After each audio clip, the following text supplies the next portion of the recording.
Theatre of War, the Pacific, the Final Act, VE Day to VJ Day, written and narrated by Liam Dale. Unfortunately for those involved, the last few months of World War II saw some of the bitterest fighting throughout the entire conflict, as Hitler's Nazi troops continued their retreating action into the heart of Berlin. The Americans were pushing back the heavily entrenched Japanese forces island by island, but with terrible losses. The final few battles for the Pacific and European theatres had been set up by years of battle around the globe, from the deserts of northern Africa to the muddy fields of Western Europe and the cold Russian landscape to the humid jungles of Indonesia. There was war weariness the world over, and as the civilians of the once proud Axis nations continued to suffer at the hands of the now aggressive Allies, pressure was mounting in all corners for peace. However, it would take several final acts of destruction before this could be brought about. In Europe, the combined Allied forces were ensnaring Germany in a pincer movement from the east and west, forcing the last bastions of Hitler's defenders into their capital. The push was really gathering pace, and by April 1945, the empire that the Führer had promised would last 1,000 years seemed on the verge of collapse. There were also considerable advances being made in the Pacific, with Americans preparing for Operation Iceberg. The target was Okinawa, only 340 miles from southern Japan, and the largest of the Ryukyu chain of islands. If an amphibious landing was successful, Okinawa would provide the Americans with a springboard for the final invasion of mainland Japan. Less than a week earlier, Iwo Jima, the first island in the Japanese archipelago to be invaded by the Americans, had finally been declared secure after 6 weeks of bitter fighting. Immortalized by photographs and film showing us Marines and a US Navy medic raising the stars and stripes on top of Mount Suribachi, 5 days after the first landings. On the 19th of February 1945, the Iwo Jima fighting had cost the lives of 6,825 American and 21,703 Japanese soldiers. Although an Allied victory, the Battle of Iwo Jima was a chilling prelude to Operation Iceberg. For the invasion of Okinawa, the Americans assembled a force of 102,000 soldiers, 88,000 Marines, and 18,000 Navy personnel under Lieutenant General Simon Bolivar Buckner, Jr., commander of the 10th U.S. Army. Supporting Buckner's troops was a massive fleet of 1,600 ships, including 40 aircraft carriers, 18 battleships, 32 cruisers, and 200 destroyers. The warships lying offshore and carrier-borne aircraft were at battle stations, ready to blast Okinawa into submission. The bombardment of the beaches at Hagushi began at 6 a.m. and lasted for a grueling 3 hours. However, when soldiers from the 3rd Amphibious Corps stormed ashore, they found no opposition at all. Follow-up troops rapidly headed inland and had, by noon, taken the airfields at Kadena and Yomitan. By nightfall, the 10th Army had more than 60,000 men ashore, and the beachhead was now 9 miles wide, but the Japanese were nowhere in sight. In fact, Okinawa's Japanese garrison had positioned itself well inland to avoid American naval gunfire, many concealed in the caves of the island's rocky landscape. The Japanese 32nd Army defending the island was 120,000 strong, and 70,000 of them were regular army troops. They were good, battle-experienced men, but the remaining 50,000 were a mix of naval troops and locally conscripted islanders who were poorly trained and inadequately equipped. Even so, the Japanese had plenty of artillery, and the terrain, without a doubt, favored a defensive position. At 60 miles long and being an average 8 miles wide, much of Okinawa was made up of hills covered with pine forests and thick undergrowth. Renowned for constructing strong and well-concealed defensive positions, the Japanese were ready and waiting for the enemy as the battle for Okinawa commenced. But by April 3rd, the Americans had reached the eastern shore, effectively splitting the Japanese forces on Okinawa in two.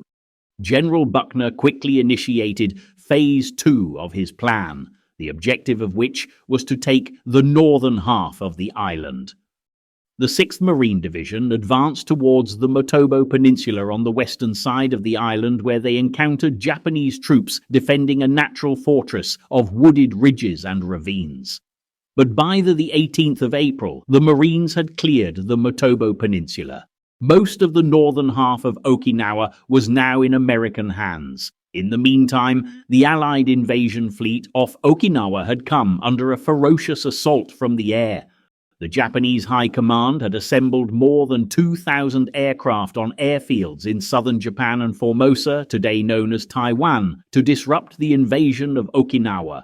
And despite bombing raids on their bases by American B-29s and carrier-borne aircraft in the weeks before Operation Iceberg, many were still ready for action. However, they weren't intended for standard bombing runs or escort duty. The aircraft were packed with explosives and aviation fuel and were piloted by young men known as the kamikaze. They were well aware that their attacks were one-way trips and prepared to sacrifice their lives in order to do maximum damage to the American ships. Kamikaze meant divine wind and was named after a typhoon that had destroyed invading Chinese warships in the 13th century. Japanese command hoped that their new divine wind of pilots would be able to destroy this modern threat. On April 6, 1945, the Japanese Operation Chrysanthemum began with massed kamikaze attacks on the Allied invasion fleet. Although fired up with fanatical devotion to their emperor, most of the kamikaze pilots were novices, and Allied fighters managed to shoot dozens of them down well before they had a chance to do any damage. But there were plenty of kamikaze who did succeed in breaking through, and for 2 days, anti-aircraft gunners on board Allied warships fought desperately to knock them out of the sky. An incredible 13 American destroyers were badly damaged or sunk, and it was a threat the Allies needed to take very seriously indeed. Over the next 3 months, several hundred more kamikaze pilots smashed their explosive-filled aircraft into Allied warships, with the vast majority being killed in the process. By the time the conflict on Okinawa came to a close, this type of attack had sunk 36 vessels and damaged another 368. The loss of American lives was even greater though, with 4,907 sailors killed and a further 4,874 wounded, all by kamikaze attacks. Despite these losses, survivors needed to prepare themselves, as the land battle for Okinawa was just beginning. The highest concentration of Japanese forces were to the south of the island, and on the 4th of April, General Buckner ordered the 24th Army Corps to advance in a southerly direction from the American beachhead. As the 7th and 96th Infantry Divisions pushed on towards Shuri, Okinawa's ancient capital, they met fierce resistance from Japanese troops defending a position the Americans had christened Cactus Ridge. There was a bitter hand-to-hand struggle for Cactus Ridge, but by the 9th of April, the Japanese had been toppled from their vantage point, but at high price, with 1,500 American casualties. But the way to Shuri was still barred by Japanese defenders along the Kazuku Ridge, and the fierce fighting continued until superior American firepower forced the island's defenders to call off further attacks. Even so, Buckner's advance had stalled, and the fight for Okinawa was anything but over. While the fighting across the island intensified, the war in Europe finally came to a close. On the 2nd of May 1945, the remaining German military, now without their illustrious Führer, capitulated to the Russians, sending a signal to all those involved that the end of the Second World War was in sight. Elsewhere in the Pacific, the British had forced their way through imperial defences in Burma, finally taking Rangoon. The Japanese mainland was also being attacked with little opposition, and in the Philippines, American troops, led by General Douglas MacArthur, had managed to contain more than 200,000 Japanese soldiers on the islands of Mindanao and Luzon. Again, resistance was fierce as the Japanese fought bitterly to hang on to their mountain strongholds. But on the 26th of June, MacArthur was finally able to declare that the Philippines campaign was over. Ironically, it was also late June, the 22nd to be precise, that the Okinawa campaign was declared officially over. It had lasted a grueling 87 days, and more than 100,000 Japanese soldiers had perished in the fighting, with at least another 7,000 mostly local conscripts taken prisoner. A further 100,000 Okinawan civilians are also thought to have died during the fighting. Although victorious, the Americans paid a terrible price, suffering more than 50,000 casualties with at least 12,000 fatalities. Figures like this really hit home that despite the war in the European theatre being over for more than 6 weeks, World War II was still very much continuing. The Japanese had repeatedly served notice that concluding the fighting in the Pacific was going to take all the Allies resolved to see it through. However, there was an alternative to continued island-hopping invasions. A new technology was being trialled in the United States, one so devastating as to cause any nation it was used against to have no option but to capitulate. Secretly, since 1939, America had, in cooperation with the UK and Canada, been working on the Manhattan Project. Based on Einstein's work in nuclear fission, scientists had been diligently performing research with his theories, and on the 16th of July, a breakthrough was made. The atom bomb had been created, and Harry S. Truman, only in office for a few weeks, was now responsible for its use. Meanwhile, as war continued to rage in the Pacific, there was still no end in sight for the battles of the Far East. For the Japanese, to surrender was a fate worse than death, and driven by ancient traditions, they were determined to fight to the very last man. As Allied casualties continued to rise and the United States prepared for their invasion of the Japanese home islands, there were soon grave decisions to be made, and in the final stage of the global conflict, steps would be taken to defeat the Eastern enemy, which would transform the face of war forever. However, the nuclear option wasn't the only one being considered.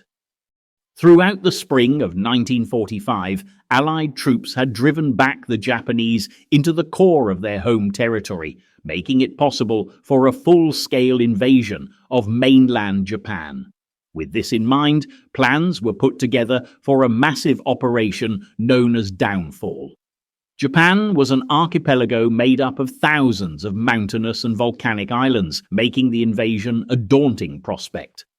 Of the 4 main islands, Honshu, Hokkaido, Kyushu, and Shikoku, there were few areas suitable for invasion. Only the beaches on the Kanto plain of Honshu, southwest and southeast of Tokyo, and the beaches of Kyushu presented suitable attack zones. The Allies decided that a 2-stage invasion should be launched, the first of which, codenamed Operation Olympic, would attack southern Kyushu. After building air bases here, cover would then be provided for the next step, Operation Coronet, which was the attack on Tokyo Bay on Honshu. Operation Olympic was scheduled for November 1st, 1945, and the combined naval armada would be the largest ever assembled in the history of warfare. 14 US divisions were scheduled to take part in the initial landings, and once the invasion of Honshu was underway, 25 divisions would be involved. The main concern for the Americans was the potential for huge casualty rates. The Japanese had demonstrated that they were willing to fight to the death if necessary, and there were also fears of biological warfare which the Japanese had used during their war with China. It was estimated that there could be over 1 million US casualties during the attack. In the first 6 months of 1945, US casualties in the Pacific had exceeded those suffered during the previous 3 years put together, and put Allied commanders in no doubt that any attempt at invading the home islands would indeed lead to not thousands, but possibly millions of casualties. As Operation Downfall was begrudgingly put together, President Truman and his generals were faced with an incredibly tough decision. commit the combined air, naval and ground forces of the American military to a long drawn-out campaign against an enemy that, for all intents and purposes, had lost but was unwilling to admit so, potentially losing hundreds of thousands, if not millions of lives, or commit one of the most devastating acts of violence the world would ever see by using the atomic bomb. The latter option, while horrendous in its destruction, would shorten the war and massively reduce American casualties, which Truman was keen to do. The decision was made. As Truman began to make all attempts to exclude the Soviet Union as an invading force, the race for Japan was on. At 20th Air Force Headquarters in the Marianas, Curtis LeMay and his staff worked around the clock to devise a plan for the use of the new top-secret weapon against the enemy. The Soviets, in the meantime, were gathering forces on the border with Manchuria in southeast China in preparation for their agreed invasion of Japanese territory, scheduled for August 8th, exactly 3 months after the surrender of Nazi Germany. 2 days before the proposed invasion, the Allies received an inscrutable message from the Japanese Prime Minister. This was the final gesture of defiance for Truman, who ordered that a B-29 named the Enola Gay, after the pilot's mother, be loaded with the atomic bomb. It took off from the main runway on the island of Tinian and set off for its target, an important military center called Hiroshima, civilian population 300,000. It was a calm, sunny Monday morning, and the city was bustling with activity when at 8:15 a.m. the bomb was suddenly dropped. The devastation spread over 4 square miles, killing 30% of the population instantly. Humans and buildings alike disintegrated in the explosion, and the firestorm that ensued claimed many more lives. All that was left of Hiroshima, by the time the smoke had cleared, was a wasteland of flattened streets, many of its inhabitants now nothing but shadows, burnt into crumbling walls by the blast of white light. 4 hours after the attack, the Japanese government didn't know what had happened and were only given some indication when a plane was dispatched to survey the city. A huge cloud of smoke was still rising above Hiroshima, but the true horror of the situation was only just beginning. The Japanese soon realized that this attack was far more devastating than any that had gone before. Not simply because of the massive damage done to the city or the fact that so many died in the initial explosion, but that there was little hope for any survivors in the area. Almost all those that didn't succumb to the initial blast were now dying in a much slower and painful manner, radiation sickness. While Japan reeled from the attack, President Truman made the announcement that the atomic bomb had been dropped on Hiroshima, and sternly warned, if the Japanese do not now accept our terms, they may expect a rain of ruin from the air, the like of which has never been seen on Earth. 2 days after the attack on Hiroshima, the Soviets began to storm across the borders into Manchuria on August 8th, ending all hopes the Americans had of keeping the Soviets out of the Pacific theater. But Tokyo still failed to respond to the call for an unconditional surrender, and on August 9th, Truman carried out his threat by dropping another bomb on Japan, this time on the city of Nagasaki. As another city crumbled into ruin, the Japanese government and the emperor realized that they no longer commanded the fate of their country. Faced with further nuclear attacks, Emperor Hirohito was forced to put aside any hopes of an honorable end to the war. The endurable must be endured, he announced, and finally, on August 14th, Japan accepted the Potsdam Declaration and agreed to unconditional surrender. 1 day later, President Truman made the speech that the world had been waiting for. On August 30th, U.S. troops of the 6th Marine Division landed on a beach south of Tokyo, marking the beginning of America's occupation of Japan, and as U.S. command was firmly established, the stars and stripes were triumphantly raised over the Japanese homeland. Representing the Emperor Hirohito, the Japanese Foreign Minister Shigemitsu formally surrendered for his country and committed Japan to the complete disarmament and surrender of all military forces. And when all the nations that had taken part in the Pacific battles had signed the document, MacArthur drew the war to a poignant close by saying, "Let us pray that peace be now restored to the world and that God will preserve it always." The Second World War officially came to an end at 8 minutes past 9 on September 2nd, 1945. Across the Pacific and Southeast Asia, the Japanese now laid down their arms. On September 4th, Imperial forces surrendered on Wake Island 3 years and 4 months after the Americans had been driven from its shores, and so ended the largest conflict the world has ever known. Millions had died. The territory and cities were scarred from a conflict that raged for almost 6 years across many countries and continents. It was the dawn of a brave new world. And while we have echoes of this long drawn-out war even today, as long as we continue to remember the mistakes of our past, we stand a good chance of not repeating them.